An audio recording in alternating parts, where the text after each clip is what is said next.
Is your side seeking or will you seek a ceasefire with the United States at this point in time and with Israel?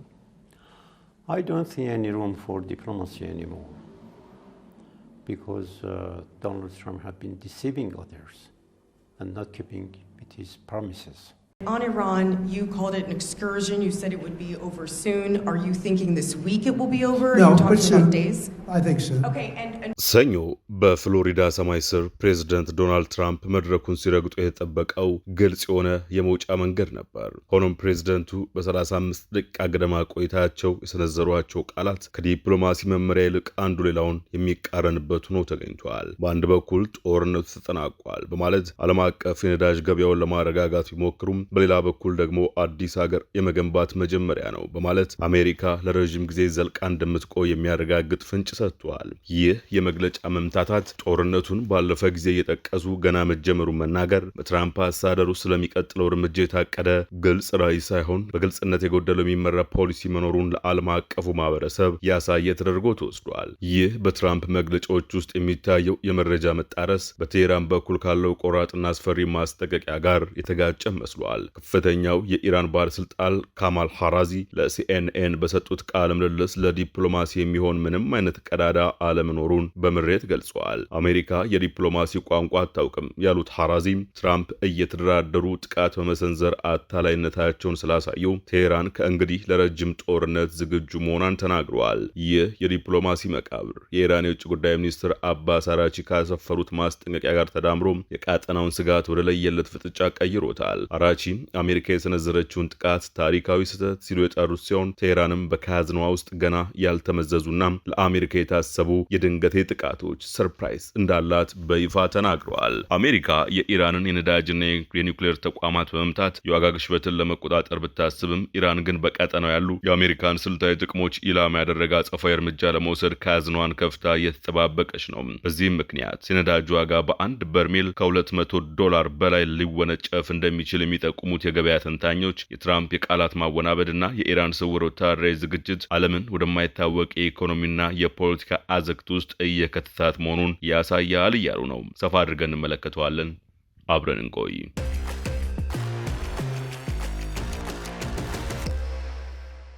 በሲኤንኤን ላይ ረጅም ሀተታውን ያስነበበው ስቴፈን ኮሎንሰን ፕሬዝዳንት ዶናልድ ትራምፕ እድሜ ልካቸውን አስቸጋሪ ሁኔታዎችን በንግግር በማለፍ ይታወቃሉ ይላል። ነገር ግን ከኢራን ጋር ባለው ጦርነት ግራ በማጋባት ውሳኔዎችን የማዘግየት የታወቀ ስልታቸው እየከሸፈባቸው ነው። ጦርነቱ ከተጀመረ 10 ቀናት ቢያልፉትም ትራምፕ ወደ ጦርነት ለምን እንደገቡ ወጥ የሆነ ምክንያት እስካሁን አልሰጡም። አሁን ላይ ሰላም ሊወርድ እንደሚችል ፍንጭ እየሰጡ ቢሆንም እሳቸውና ከፍተኛ ረዳቶቻቸው በሌላ በኩል ውጊያው ይበልጥ ሊበረታና ሊራዘም እንደሚችል በተመሳሳይ ማስጠንቀቂያ እየሰጡ ይገኛሉ። ይህ የመልእክት መፋለስ ትራምፕ መረጃን በማጥለቅለቅ ግራ ከማጋባት ስልታቸውና በራሳቸው እርምጃዎች ላይ እንግዳ በሆነ መልኩ አስተያየት ከመስጠት ልማዳቸው በላይ የሚሄድ ነው። ይህም በዓለም አቀፍ ደረጃ የኃይል እና የጂኦፖለቲካዊ ቀውስ በወለደ ጦርነት ላይ የታሪክ ስማቸውንና ውርሳቸውን አደጋ ላይ የጣሉ ፕሬዝዳንት ላይ በፍጥነት እየናረ የመጣውን የፖለቲካና ወታደራዊ ጫና ያሳያል። የአክሲዮን ገበያዎች መላሸቅና የነዳጅ ዋጋ መናር የተራዘመ ግጭት የዓለምን ኢኮኖሚ ሊያፈራርሰው እንደሚችል ያለውን ስጋት ከፍ አድርገውታል። ኢራን በባህረ ሰላጤው ሀገራት ላይ ለቀናት የፈጸመችው የድሮንና የሚሳኤል የአጸፋ ጥቃት ይበልጥ ሰፊ የሆነ ቀውስ ሊቀሰቅስ እሳት ሊያቀጣጥል ይችላል የሚል ፍርሃትን አንግሷል። በተመሳሳይ በአሜሪካ ውስጥ የፖለቲካው እሳት በፍጥነት እየገሰገሰ ይገኛል። ትራምፕና ግብረ አበሮቻቸው የዚህ ግጭት ተጽዕኖ የኑሮ ውድነቱን ይበልጥ በማባባስ የሪፐብሊካን ፓርቲ የአጋማሽ ዘመን ምርጫ ዕድልን እንዳያጨለመው ስጋት ገብቷቸዋል። ቀናት ባለፉ ቁጥር የትራምፕ የጦርነት ዓላማዎች ምንም ያህል ለመረዳት አዳጋች ቢሆንም አብዛኛው የአሜሪካ ሕዝብ ዳግመኛ ወደ ጦርነት መግባት እንደማይፈልግ ከሚያሳዩት የሕዝብ አስተያየት መስጫዎች ፖልስ አንጻር ከእሳቸው የፖለቲካ ቁመና ጋር ይበልጥ የማይጣጣሙ እየሆኑ መጥተዋል። በመሆኑም ትራምፕ ሰኞ ዕለት የአሜሪካ ጦር መካከለኛው ምስራቅ ለምን በጦርነት ውስጥ እንደሚገኝ ለአሜሪካ ለማስረዳት በድጋሚ ጥረት አድርገዋል። በፍሎሪዳ በሰጡት ጋዜጣዊ መግለጫ ላይ ምንም አይነት ማስረጃ ሳያቀርቡም በኢራን ላይ ጥቃት ባይሰነዝሩ ኑሮ የእስላማዊ ሪፐብሊክ መላው መካከለኛው ምስራቅ ተቆጣጠር እንደነበር ተከራክረዋል። አጠናክረዋል። ኢራን የባሊስቲክ ሚሳኤልና የኒውክሌር ጦር መሳሪያ ከታጠቀች ለእስራኤልም ሆነ ለቀረው ዓለም የህልውና ስጋት እንደምትሆን በምዕራቡ ዓለም ከታመነበት ቆይቷል። ነገር ግን ትራምፕ ኢራን እዛ ደረጃ ላይ ለመድረስ ተቃርባ ነበር ለማለት የሚያስችል ምንም አይነት ማስረጃ አላቀረቡም። እንዲያውም ብዙ ተንታኞች ጦርነቱ የፈነዳው ኢራን ባለፉት 50 የኢስላሚክ ሪፐብሊክ ታሪክ ውስጥ ካለችበት ጊዜ ይልቅ አሁን እጅግ ደካማ በመሆኗ እንደሆነ ያምናሉ። እስራኤል ቀድሞውኑም በኢራን የሚደገፉት ሐማስንና ሄዝቦላ ላይ ጥቃት ፈጽማለች። ማዕቀቡም የአገሪቱን ኢኮኖሚ ወደ መፈራረስ ደረጃ አድርሶት ነበር። ትራምፕ የአሜሪካውያን ትዕግስት ገደብ እንዳለውም የተረዱ መስሏል። ከያዝነው የጊዜ ሰሌዳ እጅግ ቀድመን እንገኛለን በማለት አጥብቆ የተናገሩ ሲሆን ጦርነቱንም እንደ ኢኮኖሚያዊ ስኬት አቅርበውታል። ትራምፕ ሲቀጥሉም ይህን ስጋት ለአንዴና ለመጨረሻ ጊዜ እያቆምነው ነው፣ ውጤቱም ለአሜሪካውያን የነዳጅና የጋዝ ዋጋ መቀነስ ይሆናል ብለዋል። ይህ መደረግ የነበረበት ጥቃቅን ጉዞ ብቻ ነው። አሁን ደግሞ ይህንኑ ወደ ማጠናቀቁ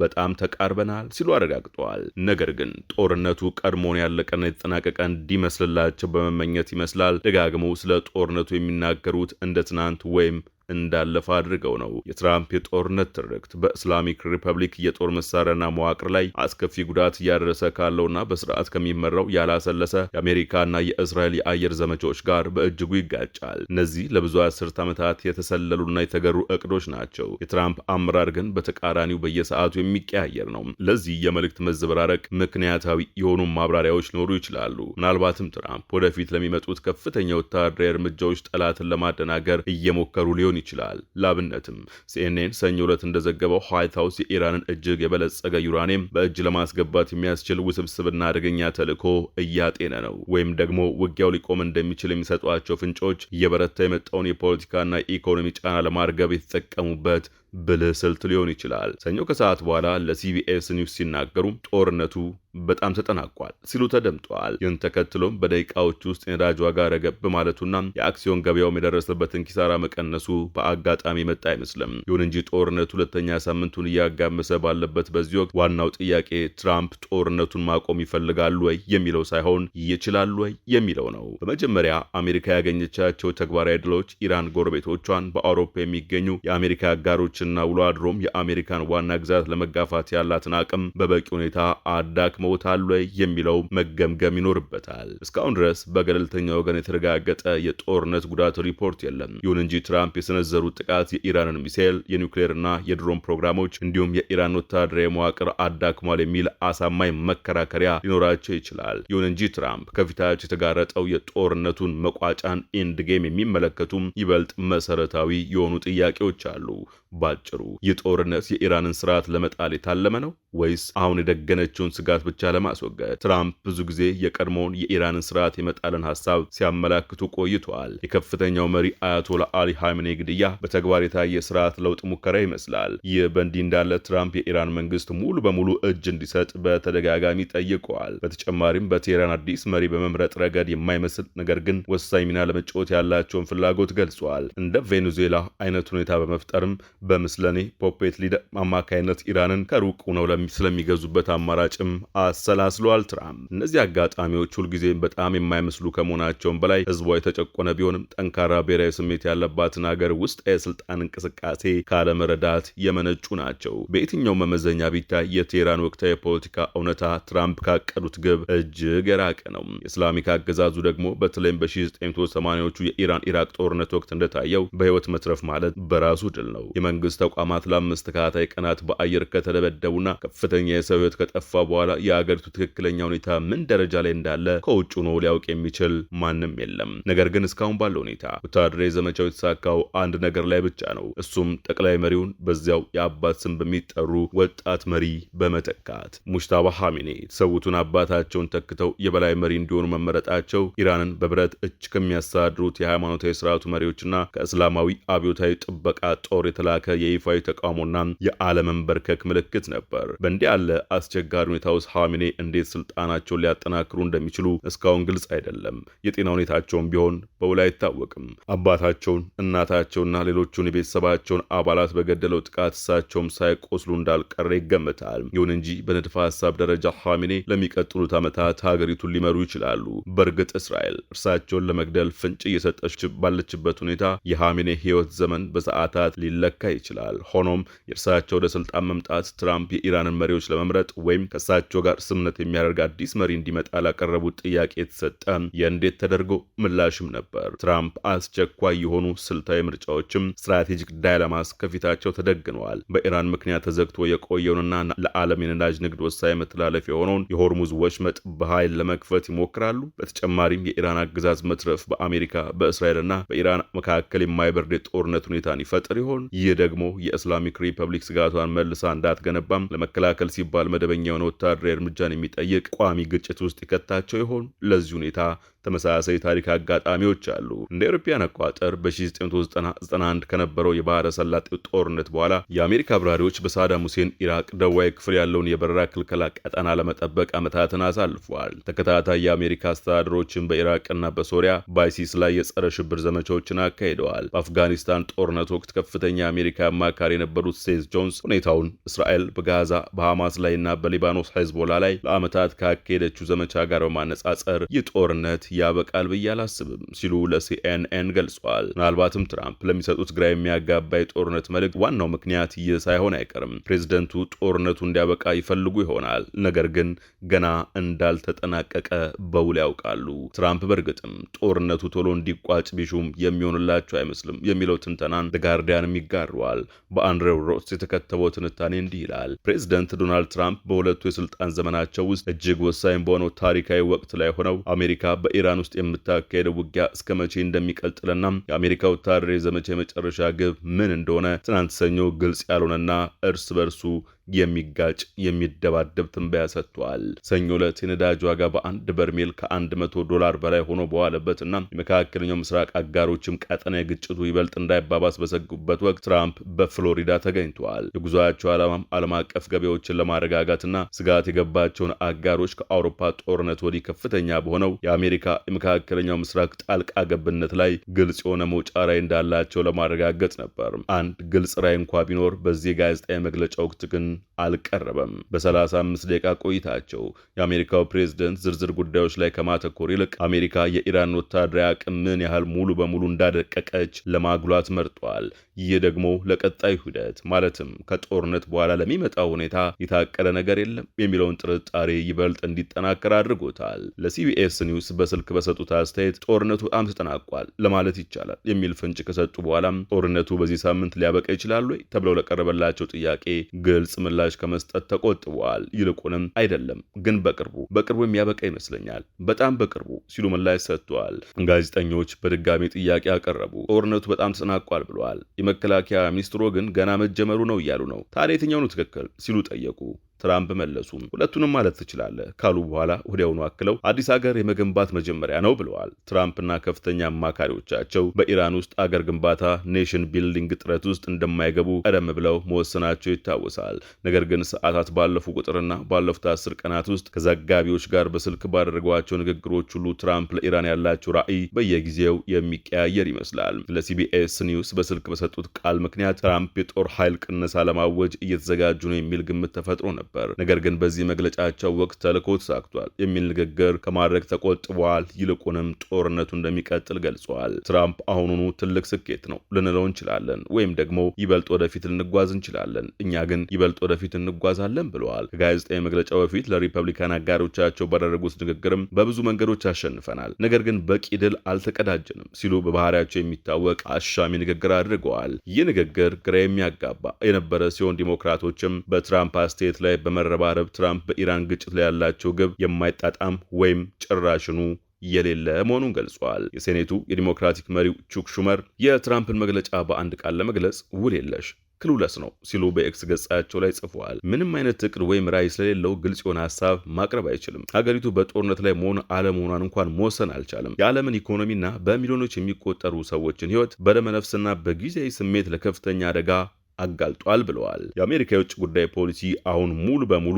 በመስተዋት ማዶ ስሩ ዘ ሉኪንግ ግላስ ወዳለ እንግዳ ዓለም መሻገሩን የሚያሳዩ ሌሎች ማስታወሻዎችም ነበሩ። ሰኞ ዕለት ትራምፕ ገበያውን ለማረጋጋት ሲሉ የተወሰኑ ሀገራት ነዳጅ እንዳይሸጡ ተጥሎባቸው የነበረው ማዕቀብ እንደሚያላሉ ገልጸዋል። ይህ ደግሞ በዩክሬን ያለውን ጦርነት ለማስቆም በሩሲያ የነዳጅ ሽያጭ ላይ ኢኮኖሚያዊ ጫና ለመፍጠር ቀደም ሲል የነበራቸውን ፖሊሲ የሚቀለብስ ነው። አክለውም ዓለም አቀፍ ገበያ ወደ ቀድሞ ሁኔታው ከተመለሰ በኋላም ቢሆን ማዕቀቦቹን ላይመልሱ እንደሚችሉ እንደሚችሉ ገልጸዋል። ማን ያውቃል? ምናልባት ሰላም ስለሚሰፍን ማዕቀቦቹን መመለስ ላያስፈልገን ይችላል ሲሉ ተናግረዋል። ነገር ግን ከሁሉ በላይ አስደንጋጭ በሆነው ወቅት ትራምፕ ኢራንን በምስጢር ቶማሃውክ የተሰኘ ሚሳኤል አግኝታ በሚናብ ከተማ በሚገኝ የሴቶች ትምህርት ቤት ላይ ጥቃት በመሰንዘር ከ168 በላይ ሰዎችን አብዛኞቹ ህጻናትን ገድላለች የሚል አስተያየት ሰጥተዋል። አሜሪካ በአቅራቢያው በሚገኝ የባህር ኃይል ጦር ሰፈር ላይ ጥቃት ከመሰንዘሯ ጥቂት ቀደም ብሎ ለተፈጸመው ለዚህ ጥቃት አሜሪካ ኃላፊነት ትወስድ እንደሆነ ተጠይቀው ትራምፕ ቶማሃውክን ብዙ ሀገራት ይጠቀማሉ፣ ኢራንም አንዳንድ ቶማሃውኮች አሏት የሚል ምላሽ ሰጥተዋል። የአስተያየት በክፍሉ ውስጥ ለነበሩት ብዙ ጋዜጠኞች ሊቀበሉት የማይችሉት ሆኖባቸዋል። አንድ ጋዜጠኛ እንዲጠየቀም ኢራን በሆነ መንገድ ቶማሃውክ አግኝታ በጦርነቱ የመጀመሪያ ቀን የገዛ ራሷን የመጀመሪያ ደረጃ ትምህርት ቤት ደበደበች እያሉን ነው? በመንግስቱ ውስጥ ይህንን የሚሉ እርሶ ብቻ የሆኑት ለምንድን ነው ሲሉ ጠየቃቸው። ትራምፕ መለሱ፣ ምክንያቱም ስለ ጉዳዩ በቂ መረጃ ስለሌለ ነው። ጉዳዩ በምርመራ ላይ እንደሆነ ነው የተነገረኝ ብለዋል። በአሜሪካ በኩል ያለው እንዲህ አይነት ቁመና ሲኖረው በኢራን በኩልስ የሚለውን ማየት ተገቢ ይሆናል። Is your side seeking or will you seek a ceasefire with the United States at this point in time and with Israel? I don't see any room for diplomacy anymore because Donald Trump has been deceiving others and not keeping with his promises. የኢራን የውጭ ግንኙነት ስትራቴጂካዊ ምክር ቤት ኃላፊ አሜሪካ የዲፕሎማሲ ቋንቋ እንደማታውቅ በተግባር አሳይታለች፣ በመሆኑም ቴህራን ለረጅም ጦርነት ዝግጁ ነች ብለዋል። ካማል ሃራዚ ከሲኤንኤን ጋር ባደረጉት ቃለ ምልልስ ከእንግዲህ ለዲፕሎማሲ የሚሆን ቦታ አይታየኝም፣ ምክንያቱም የአሜሪካው ፕሬዝደንት ዶናልድ ትራምፕ ሌሎችን ያታልላሉ፣ ቃላቸውንም አይጠብቁም። ይህንን ደግሞ በሁለት ዙር ድርድሮች ወቅት በተግባር አይተነዋል። እኛ እየተደራደርን ባለበት ወቅት እነሱ ጥቃት ሰንዝረውብናል ሲሉ ገልጸዋል። ይሁን እንጂ ሃራዚ ያክለው እንደገለጹት በኢራን ላይ እየተካሄደ ያለው የአሜሪካና የእስራኤል ወረራ እንዲቆም ሌሎች ሀገራት እርምጃ እንዲወስዱ የሚያስገድድ የኢኮኖሚ ጫና ሊፈጠር ይችላል። የፋርስ ባህረ ሰላጤ፣ የአረብ ሀገራትና ሌሎችም አሜሪካ ጦርነቱ እንድታቆም ጫና ማድረግ አለባቸው ሲሉ ሃራዚ ገልጸዋል። ይህ ጦርነት በሌሎች ሀገራት ላይ ከፍተኛ የዋጋ ግሽበትና የኃይል እጥረት በማስከተል የኢኮኖሚ ጫና መፍጠሩን የጠቀሱት ሃራዚ ጦርነቱ የሚቀጥል ከሆነ ይህ ጫና ይጨምራል። በዚህም ምክንያት ሌሎች ሀገራት ጣልቃ ከመግባት ውጪ ሌላ አማራጭ አይኖራቸው ሲሉ ተናግረዋል። የኢራን የውጭ ጉዳይ ሚኒስትር አባስ አራቺ ደግሞ እንደገለጹት አሜሪካ በኢራን ላይ ከሰነዘረችው ጥቃት የሚመነጩ የኢኮኖሚ ቀውሶችን አቅጣጫ ለመቀየር ለምትወጥናቸው ተንኮል አዘል ሴራዎች ሀገራቸው ሙሉ በሙሉ ዝግጁ ናት። አራቺ በትናንትናው ዕለት በኤክስ ገጻቸው ላይ ባሰፈሩት ጽሑፍ አሜሪካ ለወታደራዊ ዘመቻው የሰጠችውን ኢፒክ ፊውሪ ታላቁ ቁጣ የሚል ስያሜ ኢፒክ ሚስቴክ ታላቁ ስህተት በማለት የጠሩት ሲሆን ጥቃቱ ቀድሞውኑም ዓለም አቀፍ የኤነርጂና የሸቀጦችን ዋጋ ሊሸከሙት ከማይችሉ ደረጃ ላይ አድርሶታል ብለዋል። ሚኒስትሩ አሜሪካ በኢራን የኃይል ማምረቻ ተቋማት ላይ ጥቃት በመሰንዘር ኢራንን ድንገት ለማጥቃት እያሰበች ሊሆን እንደሚችል ጠቁመዋል። ዝርዝር ጉዳዮችን ባይጠቅሱም አሜሪካ እንዲህ አይነቱን እርምጃ ለመውሰድ የምታስበው በጦርነቱ ምክንያት የተፈጠረውን የኢኮኖሚ መናጋትና በነዳጅ ዋጋ ላይ ያለውን ተጽዕኖ ለመቆጣጠር በምታደርገው ጥረት ሊሆን እንደሚችል አመልክተዋል። አራቺ በስላቅ የሚጠሩት ዘመቻ ታላቁ ስህተት ኦፕሬሽን ኤፒክ ሚስቴክ ከተጀመረ በ9ኛው ቀን የነዳጅ ዋጋ እጥፍ የጨመረ ሲሆን የሁሉም ሸቀጦች ዋጋም በከፍተኛ ሁኔታ እየናረ ነው። አሜሪካ ከፍተኛ የሆነ የዋጋ ግሽበትን ለመቆጣጠር በማሰብ የእኛን የነዳጅና የኒውክሌር ተቋማት ለመምታት እየሰለለች መሆኑን እናውቃለን። ኢራን ግን ለዚህ ሙሉ በሙሉ ዝግጁ ነች ብለዋል። አክለውም እኛም ቢሆን ብዙ ያልተጠበቁ ድንገተኛ እርምጃዎች ሰርፕራይዝስ አዘጋጅተናል ሲሉ አስጠንቅቀዋል። ኢራን ለአሜሪካና ለእስራኤል ጥቃት የሰጠችው ሰፊ ምላሽ በፋርስ ባህረ ሰላጤ የሚገኙ በነዳጅ የበለጸጉ ሀገራት ውስጥ ያሉ የአሜሪካ ወታደራዊ ንብረቶችን ኢላማ ያደረጉ ጥቃቶችን አካቷል። ይህም በነዳጅና በተፈጥሮ ጋዝ ዋጋ ላይ ከፍተኛ ጭማሪ እንዲፈጠር ያደረገ ሲሆን በዓለም አቀፍ ገበያዎች ላይም ትልቅ ድንጋጤን ፈጥሯል። አሜሪካና እስራኤል የኢራንን የነዳጅ ማምረቻ ተቋማት ኢላማ ለማድረግ ወሰኑ የዋጋ ጭማሪው ቀጥሎ ታሪካዊ ደረጃ ላይ ሊደርስ እንደሚችል ኢራን አመልክታለች። ይህ ከሆነም ኢራን በቀጠናው በሚገኙ ተመሳሳይ ነዳጅ ተቋማት ላይ ጥቃት በመሰንዘር አጸፋ እንደምትመልስ አስጠንቅቃለች። የገበያ ተንታኞች እንዲህ ያለ ሁኔታ የሚከሰት ከሆነ የነዳጅ ዋጋ በአንድ በርሜል $200 በላይ በመሆን እስካሁን ያልታየ ከፍተኛ የዋጋ ክብረ ወሰን ሊያስመዘግብ እንደሚችል አምነዋል። በመጨረሻም በፍሎሪዳ የንግግር መድረክና በቴህራን የጦር ምሽጎች መካከል የተዘረጋው የቃላትና የጥይት ድልድይ ዓለምን ከቀድሞ በበለጠ ለአደጋ አጋልጧታል። የአሜሪካው ፕሬዝዳንት ዶናልድ ትራምፕ መመሪያው ባልታወቀ የመውጫ ራዕይና በወታደራዊ ግዝፈት መካከል እየወላወሉ ባሉበት በዚህ ወቅት ኢራን ደግሞ ለዲፕሎማሲያዊ ንግግሮች ጀርባዋን ሰጥታ ለረዥምና መራራ ጦርነት ዝግጁ መሆኗን አረጋግጣለች። በሁለቱ ኃይሎች መካከል የተገባው ይህ የሞት ሽረት የህልውና ህልውና ግብግብ ከሰው ልጆች ህይወት አልፎ የዓለምን ኢኮኖሚ የደም ስር እየበጠሰ ይገኛል። የማለዳ ትንታኔ በዚሁ ተጠናቀቀ። አዲስ ማለዳን ሰብስክራይብ፣ ላይክ እና ሼር ማድረግን አይዘንጉ። ጤና ይስጥልን።